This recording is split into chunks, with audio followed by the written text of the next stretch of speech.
আমাদের যুবাকে রাস্তায় ফেলে মেরেছে এবং মাথায় আঘাত করেছে, সাতকে মেরেছে। তো এই যে, এবং আমাদের ইনকিলাব মঞ্চের এমন কোনো কর্মী নাই যে আজকে এই হামলায় আহত হয় নাই। শহীদ ওসমান হত্যার তদন্ত জাতিসংঘের অধীনে দিতে চায় না, যে আজকে স্পষ্ট হয়ে গেছে। আমরা মনে করছি যে প্রধান উপদেষ্টার আমরা মনে করছি এই যে উপদেষ্টা পরিষদটা যে রয়েছে, এই উপদেষ্টা পরিষদের একটা অংশ শহীদ ওসমান হাদির খুনের সাথে জড়িত। আসসালামু আলাইকুম। আপনারা জানেন যে গতকাল থেকে আমরা শহীদ ওসমান হাদির হত্যার সুষ্ঠু তদন্তের জন্য ডক্টর মোহাম্মদ ইউনূসকে জাতিসংঘে একটি চিঠি প্রেরণের জন্য আহ্বান জানিয়ে তার বাসভবনের সম্মুখে অবস্থান করছিলাম। আমরা খুব গুটি কয়েক মানুষ সেখানে ছিলাম এবং আমরা পুরো গতকাল 4টা থেকে আজকের এই সময় পর্যন্ত শহীদ ওসমান হাদির স্ত্রী, তার সন্তান এবং আমরা পুরোটা সময় ধরে কিভাবে শান্তিপূর্ণভাবে আমাদের এই দাবিটা আদায় করা যায় সেটা নিয়ে আমরা আমাদের মতো করে এগুচ্ছিলাম। এবং আমাদের সাথে সরকারের বিভিন্ন সময়ে তারা কোনোভাবেই আমাদের কাছে ওইভাবে করে যোগাযোগ করতে তারা স্বাচ্ছন্দ্য বোধ করে না, আমাদের কাছে মনে হয়েছে। নয়তো 8 ঘন্টা শহীদ ওসমান হাদির স্ত্রী যমুনার সামনে ছিলেন, যমুনা থেকে একজন পিয়ন বের হয়ে তাকে সম্মান জানানোর এতটুকু প্রয়োজন বোধ করেন নাই।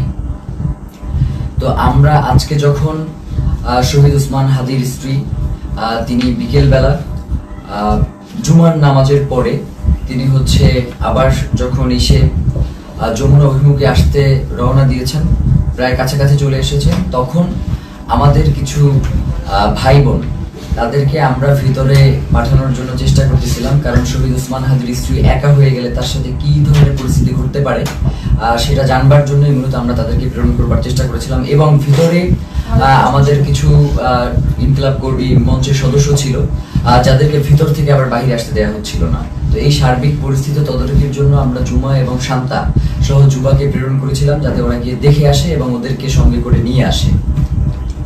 তো প্রথম অবস্থায় সেটা হচ্ছে পুলিশ কোনোভাবেই তাদেরকে ভিতরে যেতে দিবে না। তো ওরা অনেকভাবে বোঝানোর চেষ্টা করেছে কিন্তু কোনোভাবেই ওরা মানতে ছিল না। পরবর্তীতে আমরা বলেছিলাম যে এবং এটা তো একদম খুবই সহজ ব্যাপার, 1 মিনিটের ব্যাপার, আমাদেরকে সরিয়ে দেওয়া এই ওখান থেকেই করা।